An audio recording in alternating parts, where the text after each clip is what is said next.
Welcome to Single Mom Survive and Thrive. Just me plus 3, and we're living our best life. Hello, everybody, and welcome back to my latest episode I am calling the D Word Part 1. So what is the D Word all about, you're asking, right? I know you're asking that question right now. We're talking about vitamin D, ladies. Come on now. We want to learn everything there is to know about what keeps our skin healthy, right? You know, with the good old vitamin D sunshine. Not. No, today we're actually going to chat about way more fun things. In part 1, we're going to talk about more of the funny things that go along with what I like to call the D word. And then in part 2, it's going to be a little more serious discussion. But I'm not going to talk about part 2 this time. This episode's part 1. And everything seems to revolve around the D word these days, don't you think?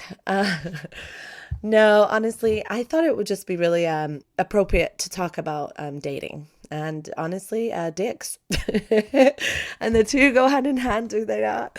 Oh, man. I mean, it's such a taboo thing to discuss, but I'm telling you as a single mom, dating and dicks is just something that just like, okay, let's take the dicks out of it for the moment. Okay, let's just talk about dating. Okay.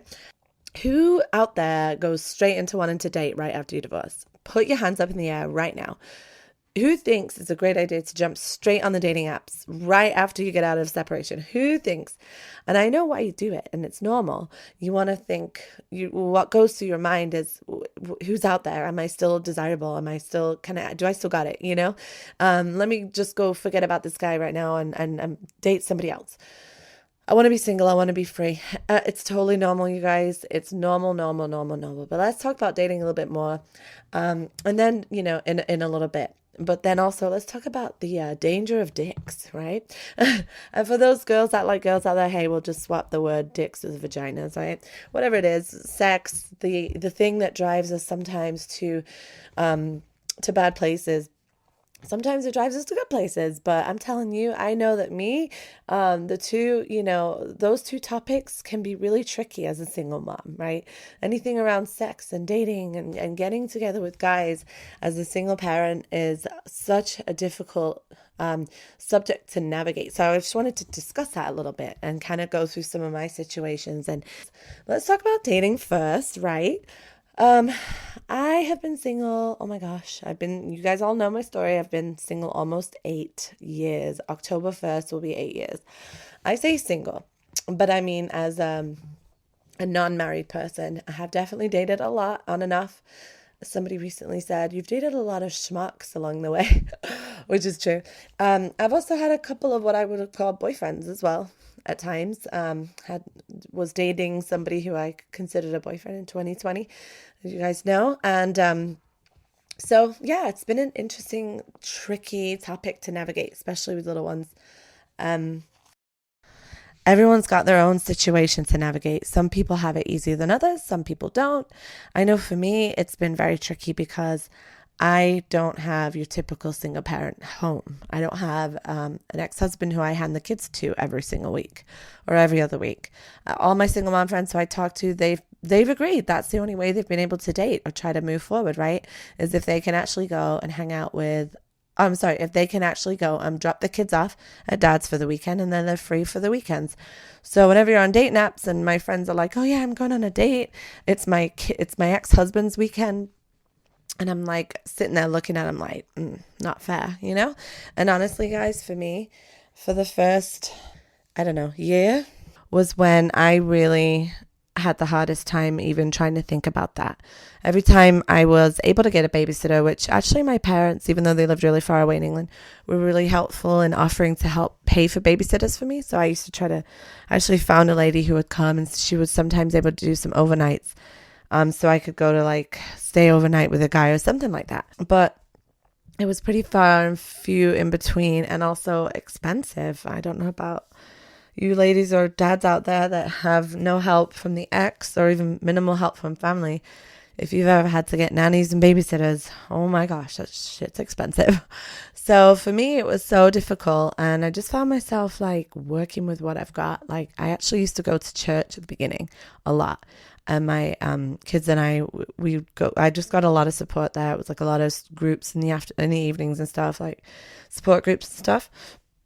And there was one guy that I met there, and he asked me out. So it's like, I still found a way to meet guys. I wasn't necessarily on the dating apps at all right at the beginning, but I know that I was still interested in guys, and I was definitely wanting to get my feelers out there again. I don't know about you, but I wanted to celebrate my single life. I had been cheated on multiple times over and over, and I didn't cheat back in return. I was sort of craving that, like 10 years of being I hate to use the word abuse, but my kindness being abused for 10 years on and off. I was deprived. I was extremely deprived of what I used to love, which was attention from guys, right? Who doesn't love that?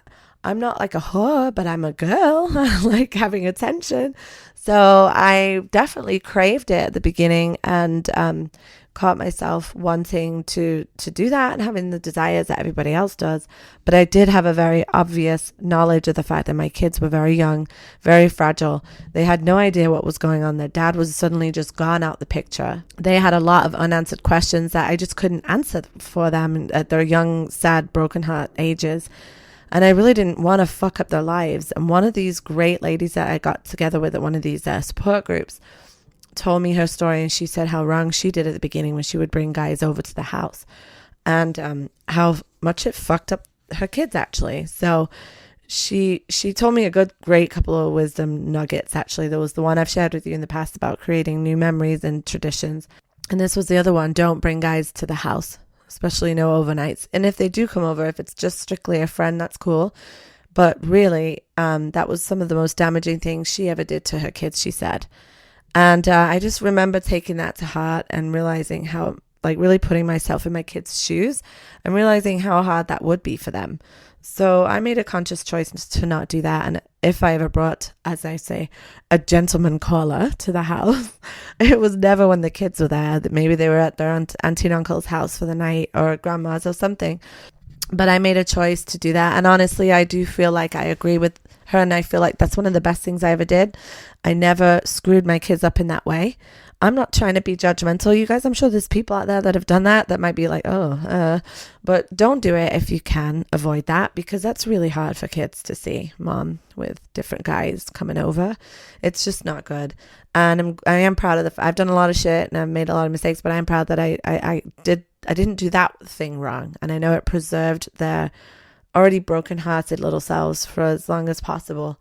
Early on, actually, probably within the first year or so, the kids were very afraid of me dating. I mean, the two girls who were older, they were 6 and 8, maybe when they're about like 7 or 9.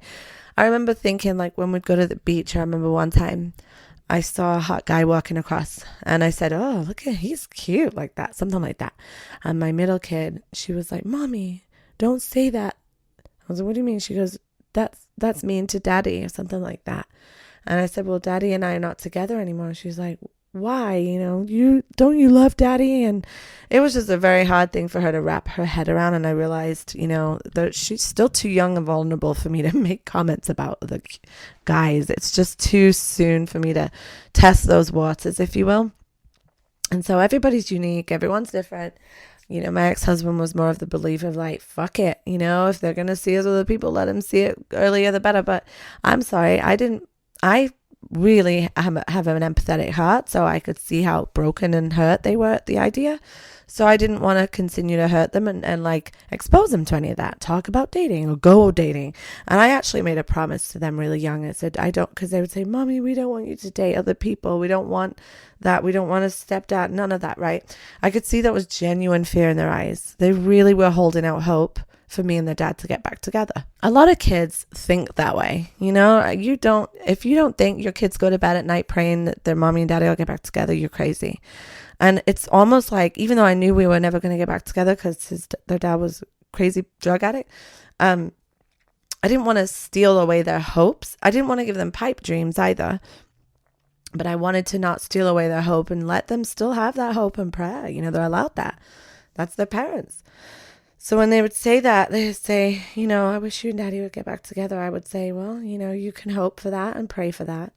And that's all I would say. And I used to tell myself, just let them have time on this. Like they're shocked, they're sad, they're heartbroken, and the last thing, even though my desire is to quickly go out and start boinking dudes and like dating and stuff, the last thing they want is that. So how do I do that? Behind their backs, because I made a promise to myself and to them. I actually made a promise to them at that time. I don't want you to worry about any of that. Mommy's not going to date anybody. I don't want you to worry about any. That is not a burden I want you to take on at this time. So I made them a promise. This is our home. This is our safe haven. This is you guys and me. And that's it. I've thought to myself, if they're going to worry about a lot and hurt about a lot, that's the last thing I want them to be adding to their fear plate. The fear of the unknown. So I made him that promise. I did. And again, as a reminder, I moved out October 2014. And so I don't think they actually really ever saw a guy come around until 2020. 6 years. That was actually the guy I was dating in 2020. And that was the hardest thing for my middle kid to see when she accidentally walked up on us kissing. She was shocked. She still got it in her head 6 years later that I wasn't ever going to date. And she ran off crying and said, you promised me. She remembered that promise. And she was 12, after being 6 years old to 12, like she remembered that. So my point, guys, is I do believe I gave it enough time at that time. I wasn't moving this guy in. He just came over one evening and I was saying goodbye in the driveway and they walked out and saw me kiss him, right? That was it. Like I've never exposed them to, I was making out in the living room or anything. Like my point is I figured out a way to date and do things with guys outside of their view. I never brought guys to the house. I never had boyfriends, or if I did, they were secret boyfriends that definitely never met the kids. And for me, that was what worked for me. I wouldn't tell everybody that's the story you all have to follow. Of course, your journeys are your journeys. However, I will say when they're young and they've been heartbroken, please take into account how hard it is for them to start seeing their mom or their dad with another person that's not their parent. They just don't want that. No matter how great the person is, I'm sorry, unless they're a baby or something, they're going to know and they're not going to have an easy time with that. And you have to just decide what's more important. That's my opinion. You really do.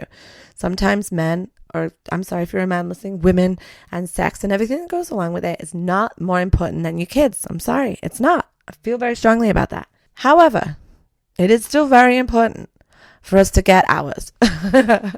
I do believe some way or another we have to make it freaking work. Like, I'm just saying, we have to make some sort of compromise, something that works for them and works for you or me. And so for me, it was just finding a way to make it balance work. I would date guys here and there. I used to like to date guys who were parents as well. Then it was just easier. They understood. But if it wasn't working after a couple of dates of hanging out, I have the sad tendency to give in to guys way too soon. Maybe because we go to a bar and we have some drinks and then my inhibitions are, not as good or whatever when we go on dates. But you know how guys are. Sorry guys if you're listening, but you know how they are. They want to bang you right away. And we're deprived, right? We're straight out of divorce. We want sex too. We want to be wanted. We want to be loved. We lose the meaning of really what sex is about, which is supposed to be an act of love for two people that are married, right? Or very seriously together as one. But anyway, and then we come across these horny men that like are hot and they take us out, and then a couple drinks in and then they want to bang us, and it's like really hard to say no sometimes, isn't it? I mean, I know ladies are listening, you're like nodding, like yes, it is very difficult. And there's two thoughts on sides of this, right? One is like, well, if you want it, do it. Don't be ashamed. You're allowed to do it. You're a human. You're an adult. Then there's the other side that says, don't do that too soon. That's silly. Like you're going to, he's going to bang you and he's not going to call you again. Men have already got their prize. Don't give it up so quick. That's meaningless. There's a couple of different opinions on it, right? And it really just comes down to, honestly, how you view sex. And that's why I'm putting this in the category of the dicks, right? It's just about sex. It's like, what do you really want from it? Some women have no problem with casual sex and like just feeling that void of like being wanted, right? And then just being like, cool, I just had sex last night, Some women are like, nope, I can only do it with somebody I love and care for or am married with, what have you. Some people have beliefs, right? Christian beliefs and what have you, they save it for marriage. I mean, it really just depends on your view. However, I know